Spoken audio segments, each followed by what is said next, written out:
Hello students, welcome to my YouTube channel physics blog. आज के class में हम लोग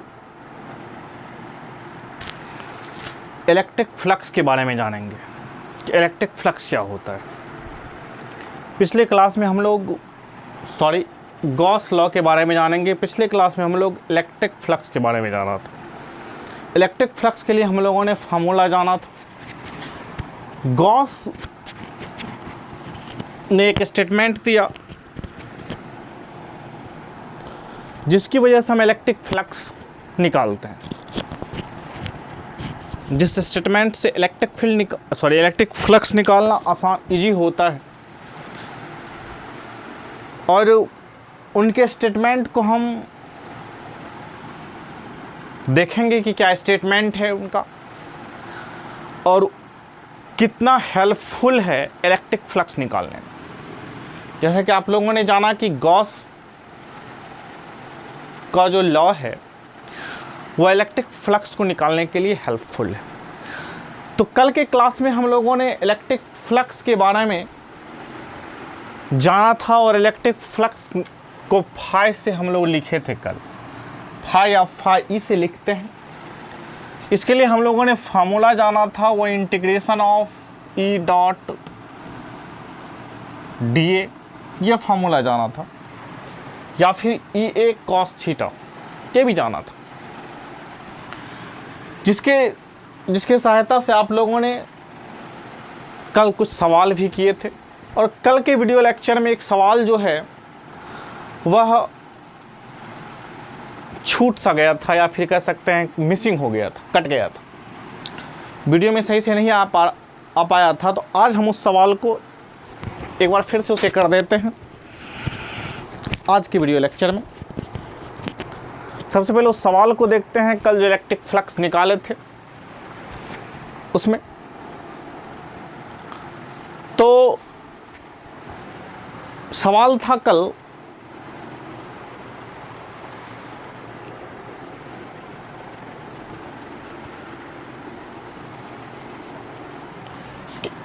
कि इलेक्ट्रिक फील्ड दिया हुआ था जिसकी वैल्यू थी E naught 3/4 E naught I cap, 3/4 E naught I cap plus 4/5 E naught J cap. देख लेते हैं सही से आ रहा है या नहीं आ रहा है। ई नॉट जे कैप और ई नॉट की भी वैल्यू दे रखी थी। कल इसी तरह हो गया था कि लास्ट सवाल आए नहीं थे, बहुत देर से देखे नहीं थे सही से पिक्चर आ रहा है या नहीं आ रहा है। तो ई नॉट इक्वल टू दिया हुआ है 2 × 10⁻³ न्यूटन पर कूलम, और एरिया भी दे रखा है, वह एरिया दे रखा है 2 मीटर स्क्वायर, और वह एरिया जो है पैरेलल है वाईजेड प्लेन के। एरिया जो है पैरेलल है 2 मीटर स्क्वायर, 0.2 मीटर पर स्क्वायर, 0.2 मीटर पर स्क्वायर है,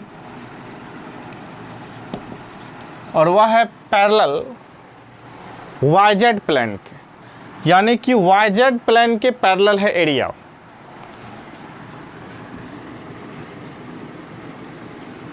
एक्स वाई जेड, यानी कि इस प्लेन के पैरेलल, ठीक है। तो एरिया वेक्टर का जो डायरेक्शन होगा, यानी कि इस प्लेन के पैरेलल है वाईजेड प्लेन के, तो इस प्लेन के परपेंडिकुलर होगा। इस प्लेन के परपेंडिकुलर क्या होगा? एक्स प्लेन हो, एक्स एक्सिस होगा। यानी कि एरिया वेक्टर को अगर हम लिखें तो यहाँ से लिख सकते हैं ये है वाई जेड प्लेन के parallel to y z plane. ये लिखा हुआ है सवाल में, parallel to y z plane है। इलेक्ट्रिक फील्ड का तो आपको दिया हुआ है, और इसको लिख सकते हैं 2 मीटर इस वाई जेड प्लेन के परपेंडिकुलर होगा क्या? आई कैप। इस तरह से हमें फाई निकालना है। फाई इक्वल टू आपने पढ़ा है फार्मूला ई डॉट ए का, ई भी हमको पता है 3/5 E naught I cap plus 4/5 E naught J cap dot 0.2 I cap. अब डॉट करना आप लोग जानते हैं, वेक्टर में आप डॉट करना जाने होंगे। तो आप क्या करते थे, डॉट में आई का आई के साथ मल्टीप्लाई हो जाता था, आई डॉट जे क्या होता है, 0 होता है। तो ये क्या हो जाएगा 3/5 इंटू 0.2, यही होगा ई नॉट। और ई नॉट की भी वैल्यू दे रखी है, ई नॉट का वैल्यू देखिए क्या दे रखा है। तो ई नॉट की वैल्यू यहाँ पुट कर देते हैं तो 2 इंटू 10⁻³ हो जाएगा। इसको अगर उड़ा देते हैं तो ये 10⁻² हो जाएगा, इसको हटा दीजिए तो ये हो जाएगा 10⁻², यही होगा। तो यहाँ से हो जाएगा 2 दूनी 4, 4 तिया 12, 12/5, 1200/5 लिख सकते हैं इसको। 10 का स्क्वायर 100 होगा, यानी कि 240 हो जाएगा न्यूटन मीटर स्क्वायर पर कूलम्ब। ये होगा इलेक्ट्रिक फ्लक्स की वैल्यू। कल हम लोगों ने इस पर सवाल किया था। आज की क्लास में जैसा कि आप लोगों को बताया कि आज हम लोग गॉस लॉ के बारे में जानेंगे। गॉस लॉ कहाँ पर अप्लीकेबल है, गॉस लॉ कहाँ अप्लीकेबल नहीं है, इस सब के बारे में जानेंगे। ये एक अच्छा टॉपिक है। तो हम लोग चलते हैं गॉस लॉ पे। चलिए, ये सवाल पिछले वीडियो लेक्चर में मिसिंग हो गया था इलेक्ट्रिक फ्लक्स में।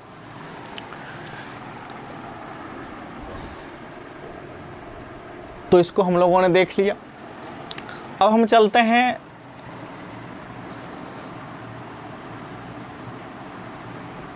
Gauss law. सबसे पहले इसका स्टेटमेंट क्या है इसको देख लीजिए।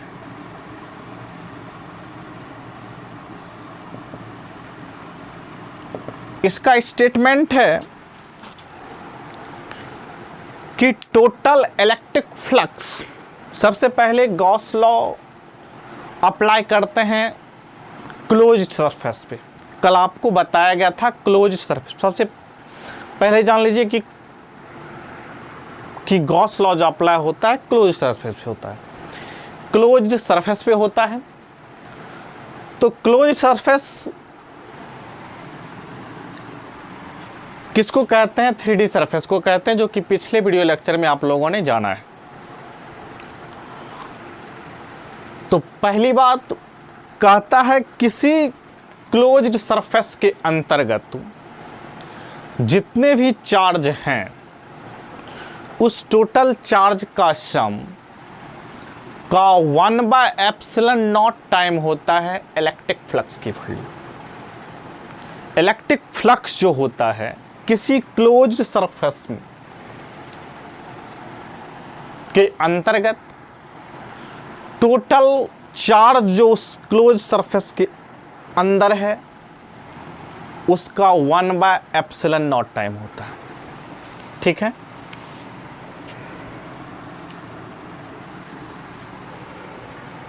तो कहता है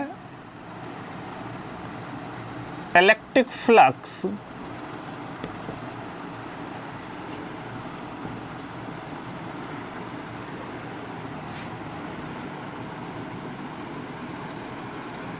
through any closed surface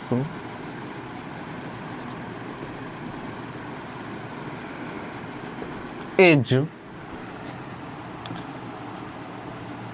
equal to the net electric flux, कह सकते हैं the net electric flux, the net electric flux through any closed surface is equal to 1/ε0 time 1/ε0 time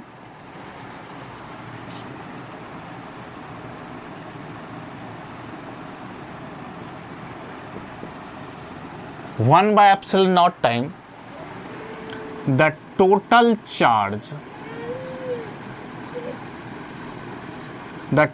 charge enclosed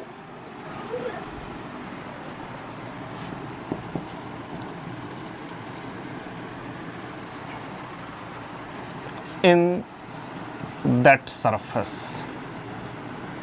मतलब उस सरफेस के अंदर जितना टोटल चार्ज इंक्लोज्ड है उसका 1 by epsilon nought time net electric flux की वैल्यू होती है।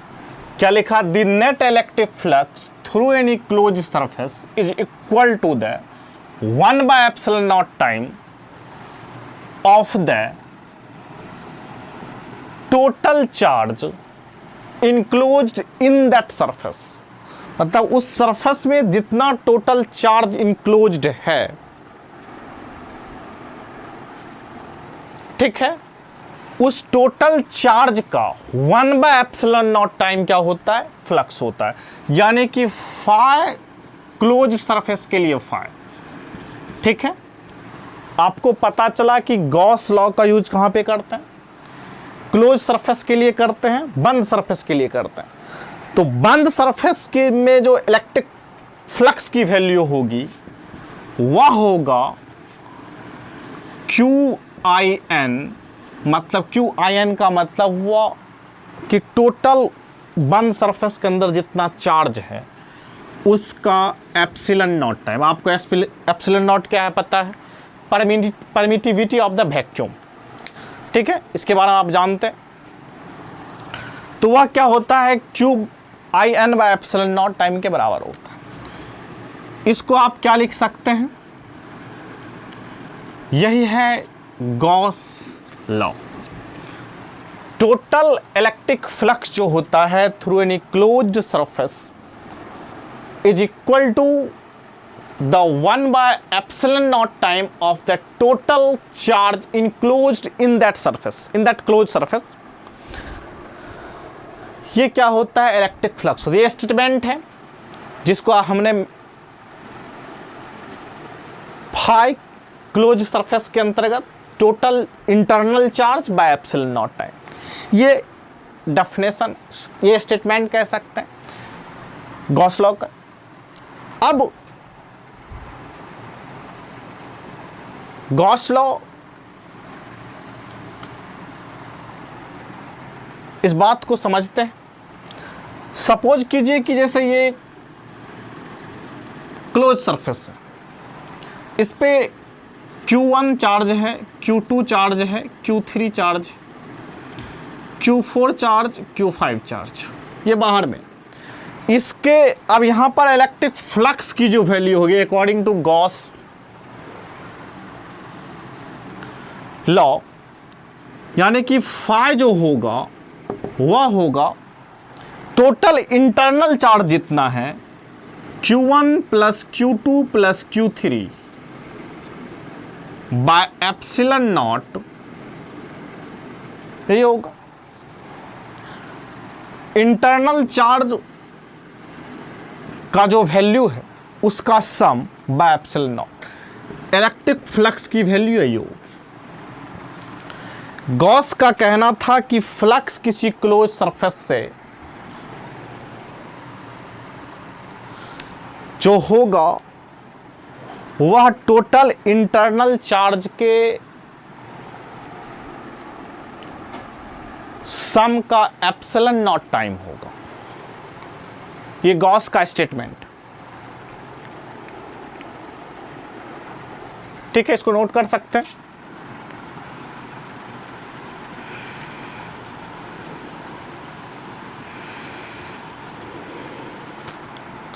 चलिए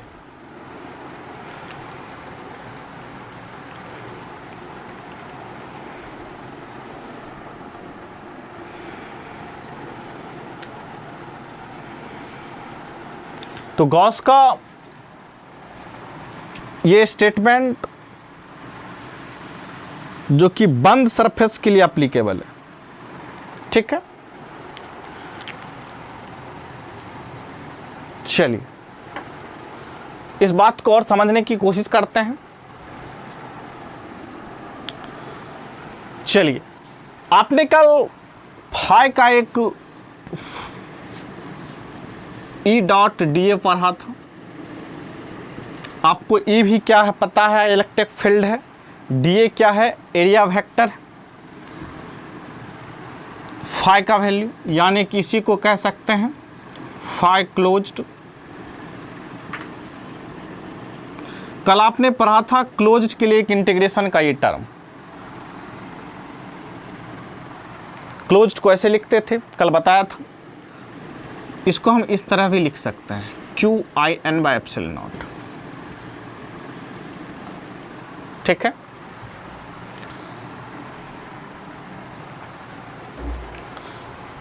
इसको और समझने की कोशिश करते हैं।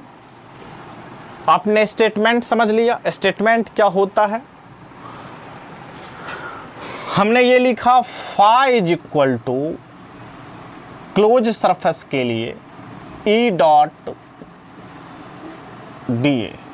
ये किसके लिए है, क्लोज्ड के लिए। क्लोज्ड का साइन इस तरह से, इज इक्वल टू QIN, मतलब IN का मतलब टोटल चार्ज जितना उसके अंदर है, इंटरनल चार्जेस की बात कर रहे हैं। तो यहां पर internal charges Q1, Q2, Q3 है, तो इसको कह सकते हैं ये है। अब देखिए यहां पर कुछ बात समझना है। आपने जाना कि इस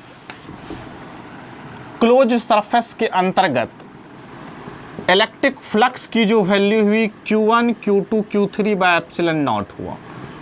ठीक है, लेकिन आपने ये भी जाना कि ये इक्वल टू होगा ई डॉट डी ए के, यानी कि इस चार्ज जितने भी चार्ज हैं उसके द्वारा इलेक्ट्रिक फील्ड। यहाँ पे ई जो आप निकालिएगा ये टोटल चार्ज की वजह से निकलेगा। ये ई जो है इलेक्ट्रिक फील्ड, आपको पता ही क्या इलेक्ट्रिक फील्ड है, या Q1 जितना, ये तो इंटरनल चार्ज हुआ, ये इंटरनल चार्ज हुआ, और Q4 और Q5 ये दोनों एक्सटर्नल चार्ज हुए। जब आप मैथमेटिकल कैलकुलेशन करते हैं तो ई डॉट डी ए करते हैं। गॉस ने तो एक स्टेटमेंट दिया कि इंटरनल चार्ज जितना होगा उसकी वजह से इलेक्ट्रिक फ्लक्स की वैल्यू ये होगी, जो कि बताया उन्होंने। लेकिन जब आप इलेक्ट्रिक फील्ड कैलकुलेट कीजिएगा, नेट इलेक्ट्रिक फील्ड, तो आपको ये चार्ज भी लेना पड़ेगा, ये चार्ज भी लेना पड़ेगा, और उसका डीए निकालिएगा। उसका अगर एरिया के साथ डॉट कीजिएगा, एरिया के साथ डॉट कीजिएगा तो क्या होगा, वो फ्लक्स की वैल्यू निकलेगी। ठीक है, तो इलेक्ट्रिक फ्लक्स की वैल्यू ये आ जाएगा। तो यानी कि ये मैथमेटिकली फार्मूला हुआ, मैथमेटिक्स के जरिए इसको निकालिएगा, टोटल इलेक्ट्रिक फील्ड निकालना पड़ेगा, उसका एरिया के साथ डॉट निकालिएगा तब होगा, उसकी वैल्यू यही आएगी। इस बात को भी समझते हैं कैसे आएगा। देखिए यहां पे, देखिए जब आप मैथमेटिकली निकालिएगा तो फाई की वैल्यू आ जाएगी। इलेक्ट्रिक फील्ड का टोटल चार्ज, टोटल चार्ज की वजह से इलेक्ट्रिक फील्ड निकालना पड़ेगा, चाहे वो इनसाइड हो या आउटसाइड हो। लेकिन गॉस का स्टेटमेंट क्या कहता है कि टोटल चार्ज जो अंदर में उसका ε0 टाइम फ्लक्स होगा। ठीक है, सपोज कीजिए एक और एग्जांपल लेते हैं। सपोज कीजिए ये है,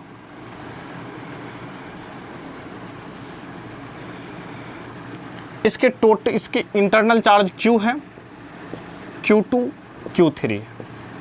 तो यहां पे फ्लक्स की वैल्यू क्या होगी, Q1/ε0 होगा, इज इक्वल टू आप कह सकते हैं integration E dot D A. यहां पर इलेक्ट्रिक फील्ड जो कैलकुलेट कीजिएगा, ऐसा नहीं है कि सिर्फ Q1 की वजह से करना होगा, टोटल चार्जेज का जो नेट इलेक्ट्रिक फील्ड होगा उसका एरिया के साथ डॉट कीजिएगा, तब आपको इलेक्ट्रिक फ्लक्स की वैल्यू होगी जो कि इसके बराबर होगा Q1/ε0 का, जो कि इसके इंटरनल चार्ज है। ठीक है, तो यानी कि आप कह सकते हैं कि क्लोज्ड सरफेस के अंतर्गत इलेक्ट्रिक फ्लक्स निकालना आसान करने के लिए ये चीज़ें जो कॉम्प्लिकेटेड हो रही थी, इस कॉम्प्लिकेटेड को सॉल्व करने के लिए ये स्टेटमेंट काफ़ी हेल्पफुल है। गॉस ने जो स्टेटमेंट दिया है वो स्टेटमेंट काफ़ी हेल्पफुल है, जिससे क्या होता है इलेक्ट्रिक फ्लक्स किसी क्लोज सरफेस के अंतर्गत इजी वे में निकल जाता है। ठीक है, गॉस लॉ आप लगा कहीं भी सकते हैं, ठीक है, लेकिन किसी क्लोज सरफेस के अंतर्गत लगा सकते हैं, इसकी कुछ लिमिटेशंस भी हैं, लेकिन आप वहां लगाइए जहां ज़्यादा हेल्पफुल हो। अब किस किस कंडीशन में ज़्यादा हेल्पफुल होगा इसके बारे में हम डिस्कस करेंगे कि कहां कहां हम गॉस लॉ को इजी वे में लगा सकते हैं जिससे हम आसानी से रिजल्ट पा सकते हैं। तो सबसे पहले आपने देखा कि गॉस लॉ क्या है। गॉस लॉ से हम क्या करते हैं, इलेक्ट्रिक फ्लक्स निकालते हैं। इलेक्ट्रिक फ्लक्स की जो वैल्यू होती है टोटल इंटरनल चार्ज के एप्सिलॉन नॉट टाइम होता है। गॉस लॉ क्लोज सरफेस पे हम एप्लीकेबल होता है। गॉस लॉ का यूज हम इसलिए करते हैं जिससे हम इलेक्ट्रिक फ्लक्स को किसी क्लोज सरफेस के अंतर्गत इजी वे में निकाल सकें।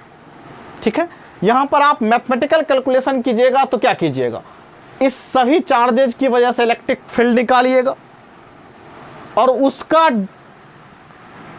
एरिया वेक्टर के साथ डॉट कीजिएगा तो आपको इलेक्ट्रिक फ्लक्स निकलेगा।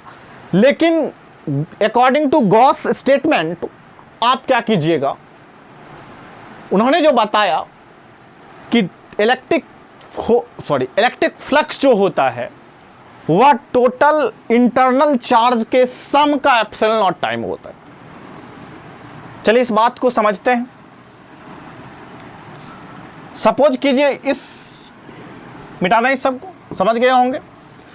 चलिए इस बात को समझते हैं कि एक्सटर्नल चार्ज की वजह से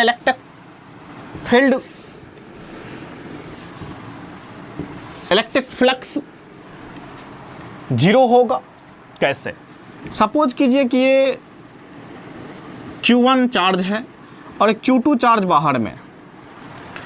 इस पॉइंट पे हम इलेक्ट्रिक फ्लक्स निकालने की कोशिश करते हैं या इलेक्ट्रिक फील्ड की बात कीजिए, तो इस पॉइंट पे इसकी वजह से इधर की तरफ इलेक्ट्रिक फील्ड होगा और इस पॉइंट का एरिया वेक्टर किधर होगा, इधर की तरफ होगा।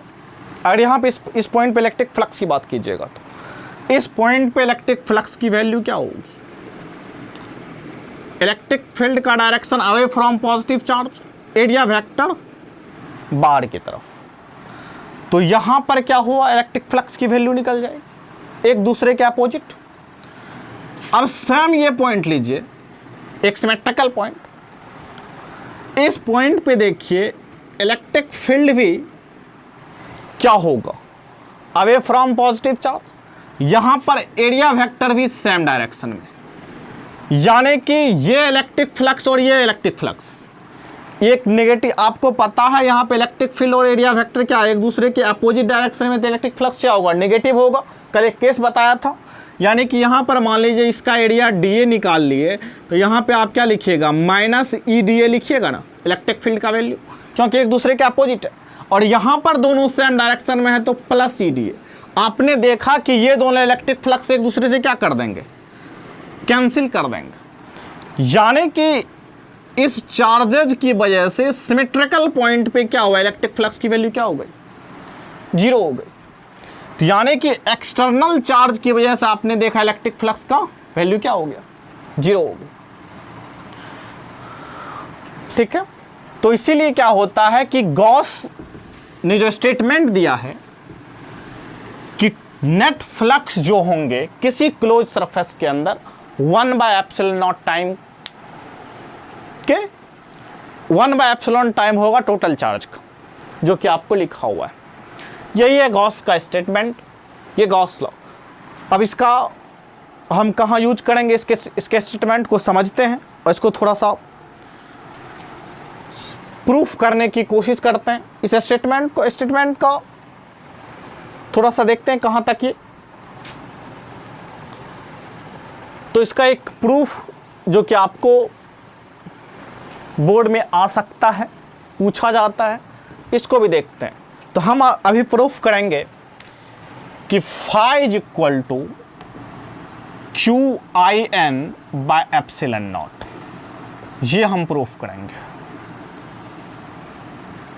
ठीक है, phi is equal to QIN epsilon nought. चलिए इसको प्रूफ करने की कोशिश करते हैं। चलिए सपोज कीजिए कि एक स्फीयर है, इस स्फीयर पे के अंदर चार्ज Q रखा हुआ है। ठीक है, आप कह सकते हैं let us suppose that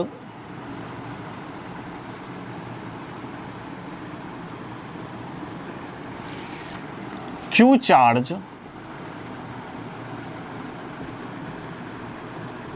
placed in a sphere। अब स्फीयर का रेडियस क्या है? R है, हैविंग रेडियस R। ठीक है, इसका रेडियस दे रखा है R। ठीक है, इस Q चार्ज की वजह से ये सपोज कीजिए स्मॉल एरिया ले लेते हैं, DA इसको कह सकते हैं। आपको पता है इस पॉइंट पर एरिया वेक्टर आउटवर्ड होगा, जिसको हमने DA वेक्टर लिख दिया। ठीक है, एक छोटा सा एरिया लिया है,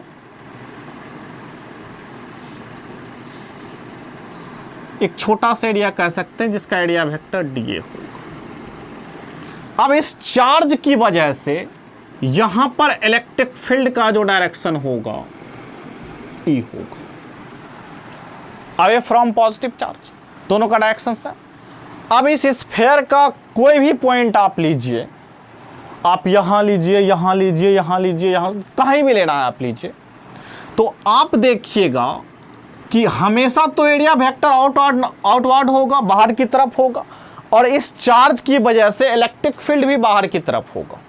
यानी कि दोनों का डायरेक्शन हर पॉइंट पे इस स्फीयर का सेम होगा। यानी कि E डॉट DA, E और DA के बीच का जो एंगल होगा हमेशा जीरो होगा, जो कि आपको पता है कि इलेक्ट्रिक फ्लक्स निकालने के लिए E डॉट DA करते हैं, E डॉट A करते हैं। यानी कि DA कहिए एक छोटा सा एलिमेंट और A मतलब बड़ा एरिया। ठीक है, तो यानी कि आप कह सकते हैं कि यहाँ पे E और DA का बीच का एंगल आपको दिख रहा होगा कि हर जगह पर क्या है, जीरो है। यानी कि जिस डायरेक्शन में एरिया वेक्टर है उसी डायरेक्शन में इलेक्ट्रिक फील्ड है। ठीक है, तो यहां पर आप कह सकते हैं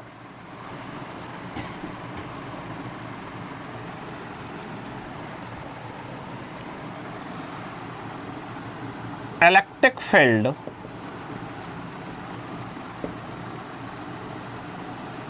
and area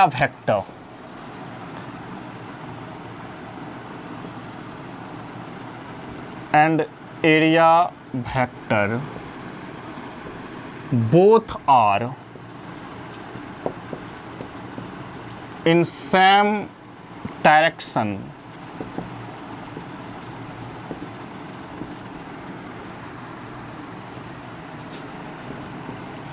to all point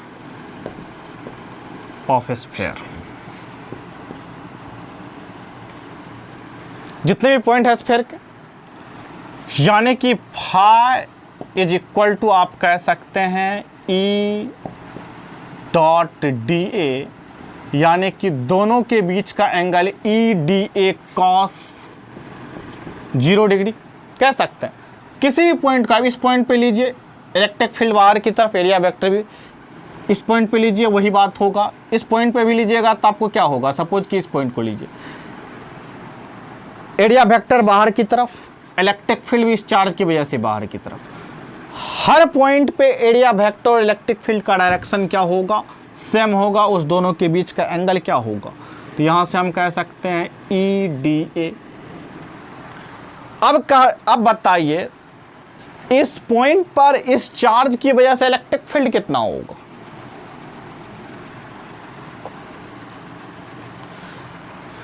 देखिए इस छोटा सा चार्ज से इलेक्ट्रिक फ्लक्स निकालें तो इसको डी फाई लिख सकते हैं, क्योंकि ई डॉट डी ए लगा है, तो छोटा सा चार्ज की वजह से इलेक्ट्रिक फ्लक्स निकालें तो ई डॉट डी ए, यानी कि डी फाई का जो वैल्यू हो जाएगा ई डी ए हो जाएगा।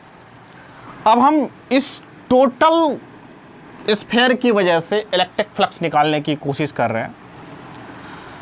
अब देखिए इस पॉइंट पर इलेक्ट्रिक फील्ड का वैल्यू कितना होगा। आप पढ़े हैं electric field due two point charge, क्या पढ़े हैं? मान लीजिए कोई पॉइंट चार्ज Q है, इसकी वजह से किसी पॉइंट P पर आप इलेक्ट्रिक फील्ड निकालते थे, क्या निकालते थे? 1/4πε0 चार्ज, जो चार्ज ये है और इसके बीच का डिस्टेंस आ रहा है चार्ज बाय डिस्टेंस का स्क्वायर। इस पर आप सवाल भी किए, इसके बीच का आपको पता है डिस्टेंस r है, स्फीयर है तो रेडियस इसका r है, यानी कि इस दोनों पॉइंट के बीच का रेडियस क्या है? r है। हर पॉइंट पे आप कहीं भी आप इलेक्ट्रिक फील्ड निकालिएगा तो क्या होगा? 1/4πε0 चार्ज बाय डिस्टेंस का स्क्वायर ही आएगा, यानी कि इसके बीच का r होगा।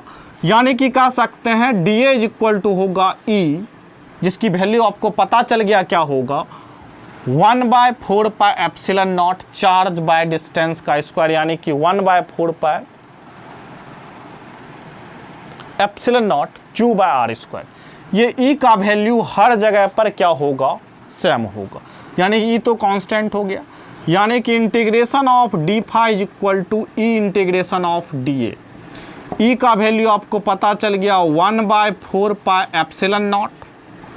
अब स्फीयर का टोटल एरिया क्या होगा? A होगा। अब इसको इंटीग्रेट कर दीजिएगा तो छोटा सा एरिया है, अब इसको इंटीग्रेट कीजिएगा तो टोटल एरिया निकलेगा। अब स्फीयर का टोटल एरिया क्या होता है? 4πr² होता है। अब डी फाई को इंटीग्रेट कीजिएगा तो फाई हो जाएगा 1/4πε0 4πr²। 1/4πε0 इलेक्ट्रिक फील्ड का वैल्यू यहाँ पर होगा 1/4πε0 चार्ज बाय डिस्टेंस का स्क्वायर। चार्ज है हमारा Q, डिस्टेंस है r², हो गया। अब इसको इंटीग्रेट कीजिएगा तो टोटल एरिया निकलेगा स्फीयर का। टोटल एरिया क्या होता है? 4πr²। यहाँ से देखिए 4π से 4π कैंसिल हो जाएगा, r² से r² कैंसिल हो जाएगा। नेट इलेक्ट्रिक फ्लक्स क्या होगा? Q/ε0। ये कौन सा Q है? जो इसके अंदर है, ठीक है। 1/4πε0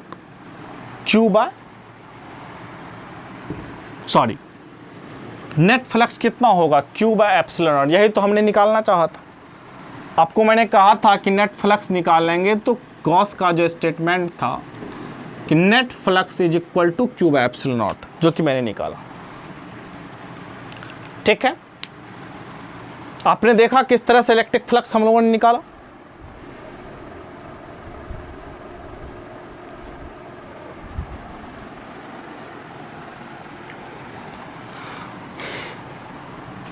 यहाँ पे आप क्लोज के लिए कर रहे हैं तो आप क्लोज का साइन दे सकते हैं। समझ में आ रहा होगा आप कैसे किए, कैसे आपने देखा इलेक्ट्रिक फील्ड क्यों cos 0 लिए, क्या कि इलेक्ट्रिक फील्ड और एरिया वेक्टर का डायरेक्शन।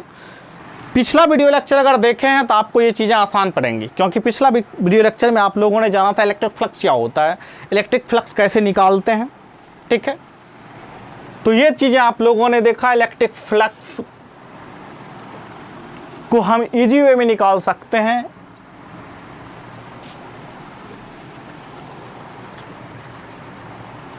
किस तरह से, ठीक है। ये था गॉस का स्टेटमेंट और उनका प्रूफ, ठीक है। तो ये चीजें यहाँ पर आप लोगों ने देखा। चलिए कुछ सवाल करने की कोशिश करते हैं। सपोज कीजिए एक स्फीयर है, आपको पता है कि गॉस लॉ एप्लीकेबल किस पे है? बंद सरफेस पे, ठीक है।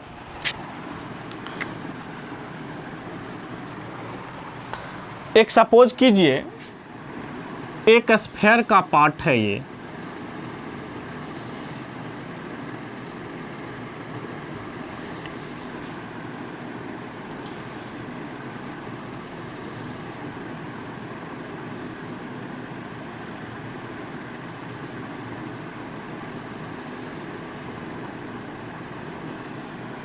एक स्फेयर का पार्ट,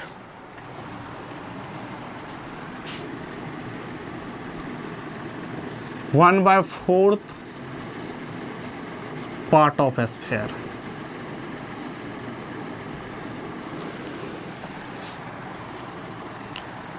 जिसके अंदर क्या है,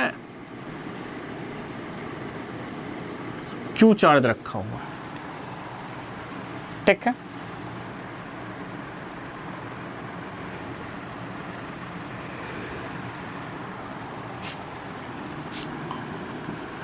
इसके अंदर क्या है, क्यू चार्ज रखा हुआ है। तो ये स्फीयर का पार्ट है। तो पूछा है find electric flux.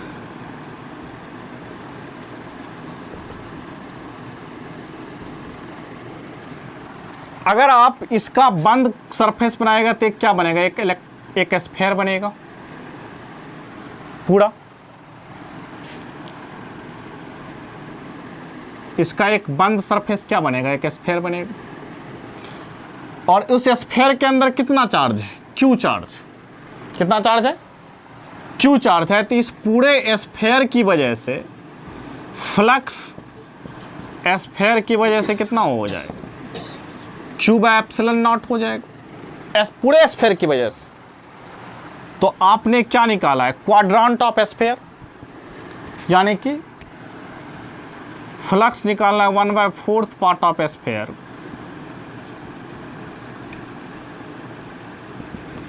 Q by 4 epsilon nought, उसका चौथा भाग हो जाएगा। आप ऐसे समझ सकते हैं इसको, इस चार्ज की वजह से इस स्फीयर से कितने इलेक्ट्रिक फील्ड लाइंस निकलेंगे,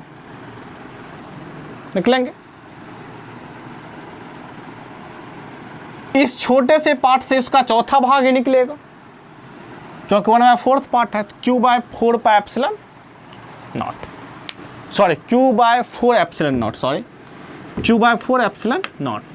इसकी वजह से आप अकॉर्डिंग टू गॉस थ्योरम से आप निकाल सकते हैं कि पूरे स्फीयर की वजह से क्यू बाय एप्सिलॉन नॉट। तो चौथा पार्ट से क्यू बाय 4 एप्सिलॉन नॉट, ठीक है। ये चीजें, चलिए एक और सवाल देखते हैं। इसी तरह से आपको कोई हाफ पार्ट दे दिया किसी क्लोज सरफेस का, उसके अंतर्गत 1/4 पार्ट दे दिया, उसके अंदर चार्ज है, तो आपको इलेक्ट्रिक फ्लक्स पूछेगा, तो आप बंद उसको क्लोज करके उसके अंदर जितना इलेक्ट्रिक फ्लक्स होगा उसको निकाल लीजिएगा। सपोज कीजिए ये आपको सिलेंडर दिया हुआ है जिसका लेंथ L/4 है और इसके अंतर्गत चार्ज जो है 2Q है। कितना चार्ज है, 2Q है। L/4 लेंथ, L/4 का मतलब है कि इसका कोई स्फीयर हो, कोई सिलेंडर होगा जिसका लेंथ L हुआ होगा, यानी कि फाई जो है सिलेंडर की वजह से निकालिएगा जिसका लेंथ क्या था, L था। तो क्या हो जाएगा, टोटल चार्ज उसके अंदर कितना होगा, 2Q बाय एप्सिलॉन नॉट होगा। लेकिन अब 1/4 पार्ट की वजह से निकालना है, तो Q सिलेंडर उसके अंदर का 2Q चार्ज है, तो L/4 पार्ट यानी कि 2Q bye epsilon not bye 4। इसको काट दीजिए यहां से, Q बाय 2 एप्सिलॉन नॉट। समझ में आ रहा,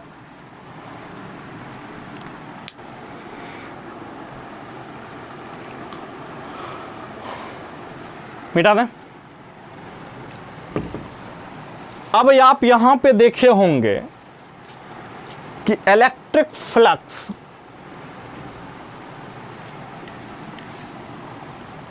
जो आपने देखा कि शेप और साइज पे डिपेंड नहीं कर रहा है। आपने देखा कि L/4 पार्ट में इलेक्ट्रिक फ्लक्स का वैल्यू शेप एंड साइज कैसा है वो डिपेंड नहीं करता, ठीक है। आपने इलेक्ट्रिक फ्लक्स में आपने देखा जो फाई का वैल्यू था वह Q bye epsilon nought time था, यानी कि टोटल चार्ज कितना है वो डिपेंड करता है इंटरनल चार्ज और एप्सिलॉन नॉट। एप्सिलॉन नॉट क्या है? Permittivity of medium. तो आप कह सकते हैं flux does not depend on shape and size of the closed object. ठीक है, यह क्या करता है? शेप और साइज पे डिपेंड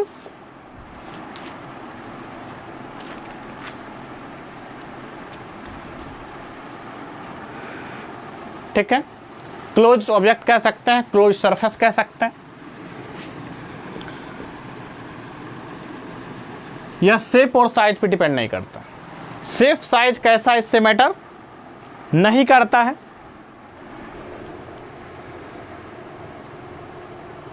इलेक्ट्रिक फ्लक्स। अब कहते हैं कि गॉस लॉ हम कहां कहां अप्लाई कर सकते हैं, इस चीज को जानते हैं। चलिए,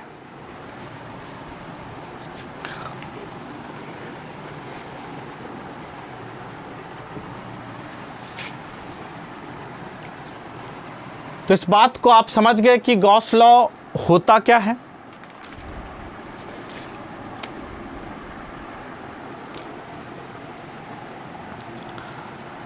और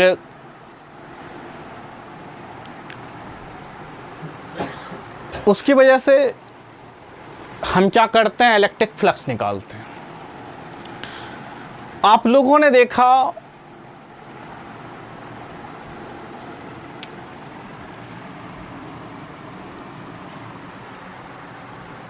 कि गॉस लॉ चीज़ें को कॉम्प्लिकेटेड नहीं करता, इजी वे में हम इलेक्ट्रिक फ्लक्स निकाल लेते हैं।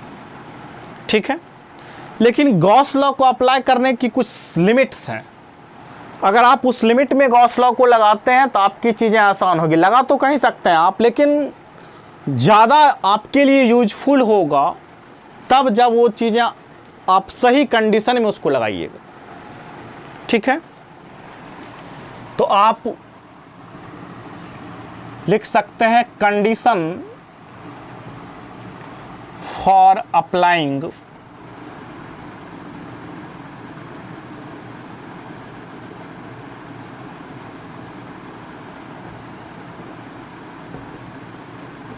Condition for applying Gauss law. ठीक है,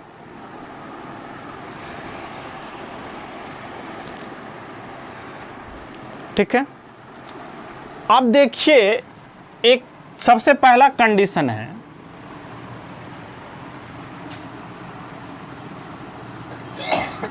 Gaussian surface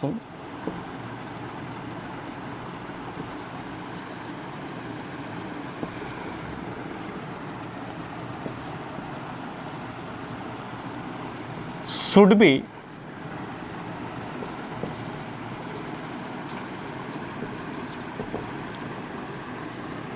symmetric about charge distribution।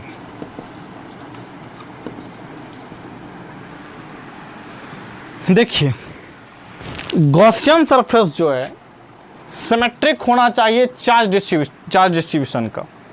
Charge जो आप डिस्ट्रीब्यूट किए हैं, जैसे मान लीजिए क्यू चार्ज है, ठीक है, एक सिलेंडर के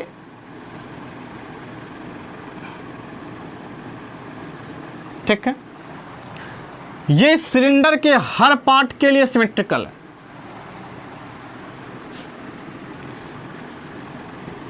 हर पार्ट के लिए क्या है? ये सिमेट्रिकल है।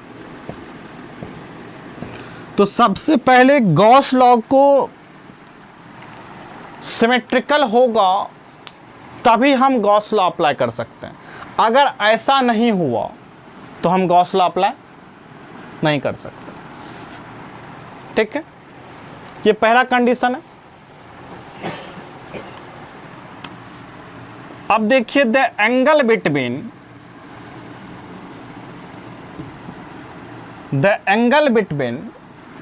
Electric field and area vector should be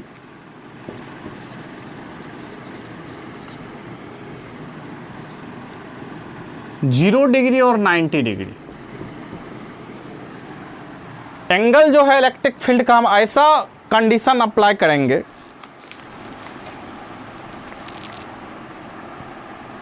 ठीक है कि वह एरिया वेक्टर का पैरेलल हो, एरिया वेक्टर के पैरेलल हो इलेक्ट्रिक फील्ड, या एरिया वेक्टर के परपेंडिकुलर हो। ठीक है, समझ में आ रहा? ऐसा नहीं है कि एंगल जो है एरिया वेक्टर और इलेक्ट्रिक फील्ड के बीच में क्या हो, थीटा।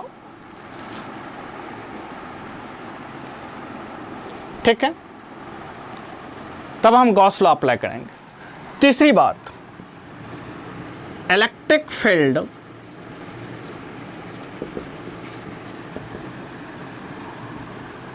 Should be symmetric.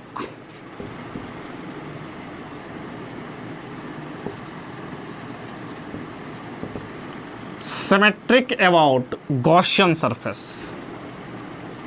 अब गॉसियन सरफेस उसको कहेंगे, गॉसियन सरफेस एक क्लोज सरफेस होगा जिस पे हम जिस पे हम क्या करेंगे, गॉस लॉ लगा सकेंगे। Gaussian surface is that surface at which Gauss law is applicable. ठीक है, तो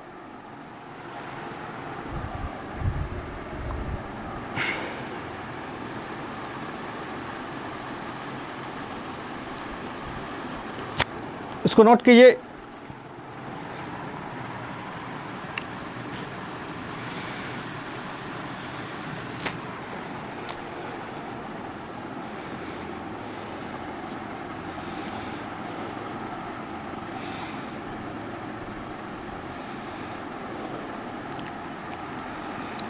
ठीक है, इलेक्ट्रिक फील्ड क्या होना चाहिए, शुड बी सिमेट्रिक होना चाहिए। किसका? गॉसियन सरफेस का। जैसे कि आपने जब यहां पर इलेक्ट्रिक फ्लक्स निकाला था, तो आप देखिए कि इलेक्ट्रिक फील्ड यहां पर अगर चार्ज है तो इस पॉइंट के लिए, इस चार्ज के लिए यहां पर हर पॉइंट पर इलेक्ट्रिक फील्ड इधर की तरफ होगा, इसके लिए हर पॉइंट पे इधर की तरफ। तो सिमेट्रिक हर पॉइंट के लिए क्या होना चाहिए, सिमेट्रिक होना चाहिए। ठीक है, electric field should be symmetric about Gaussian surface. Gaussian surface में आपने जो इलेक्ट्रिक फील्ड की वैल्यू होगी इस पॉइंट के लिए और इस पॉइंट के लिए, तो हमेशा ये क्या होगा, सिमेट्रिक होगा, तभी हम गॉस लॉ लगा सकते हैं। ठीक है, ये चीज है। दूसरी बात, any charge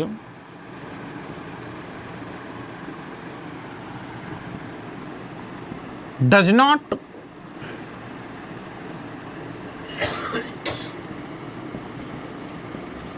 pass through any Gaussian surface. कोई भी चार्ज गॉसियन सरफेस को काटे नहीं, गॉसियन सरफेस से ना पास करे, गॉसियन सरफेस के अंदर हो लेकिन गॉसियन सरफेस से होकर ना गुजरे। ठीक है, ऐसा कोई भी चार्ज जो गॉसियन सरफेस से पास कर रहा हो, ठीक है, तो हम वहां पे वहां पे हम क्या करेंगे, गॉस लॉ नहीं लगा सकेंगे। तो गॉस लॉ क्या होना चाहिए, चार्ज डिस्ट्रीब्यूशन के सिमेट्रिक होना चाहिए। इलेक्ट्रिक फील्ड शुड भी सिमेट्रिक होना चाहिए अबाउट गॉसियन सरफेस के। Angle between A and area vector के बीच क्या होना, थीटा और 90 होना चाहिए। और कोई भी चार्ज है तो उस चार्ज को कोई भी गॉसियन सरफेस काटना नहीं चाहिए। ठीक है, जैसे सपोज कीजिए ये मान लीजिए गॉसियन सरफेस है, ये क्यू चार्ज है, यहाँ पे हम गॉसियन, ये क्यू चार्ज इस गॉसियन सरफेस को काट रहा है, इसके बीच में होगा तो सही है, लेकिन इस गॉसियन सरफेस इस चार्ज को काटना नहीं चाहिए, ठीक है। तो ये चीज़ें आप लोगों को, अगर इस चीज़ का आप फॉलो करते हैं तो गॉस लॉ आपको लगाने में इजी होगा और इससे आपके सवाल आसानी से बनेंगे। अगर आप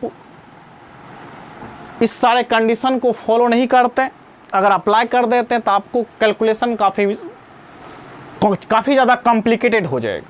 तो आपने देखा कि गॉस लॉ इलेक्ट्रिक फ्लक्स निकालने के लिए है, किस किस कंडीशन में लगा सकते हैं और गॉस का स्टेटमेंट क्या कहता है, ये चीज़ है।